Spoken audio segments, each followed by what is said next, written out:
মা আমেনা বলে বাচ্চারা ভূমিষ্ঠ হওয়ার পরে কান্নাকাটি করে, বাচ্চা ভূমিষ্ঠ হওয়ার পরে ওয়া ওয়া করে কান্নাকাটি করে।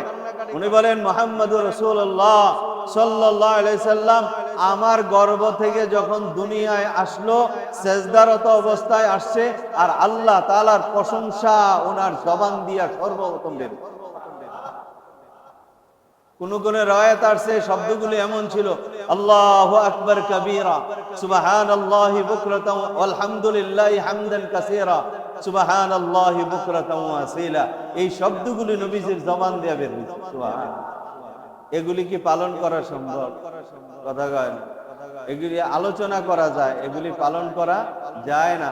যারা বলে মিলাদুন নবী পালন করো, সিরাতুন নবী দেন লাথি মারো, নাউজুবিল্লাহ, এরা জাহেল, এরা মূর্খ, এরা কিচ্ছু বুঝে না, এরা ধোঁকাবাজ। কথা ঠিক কিনা বলে?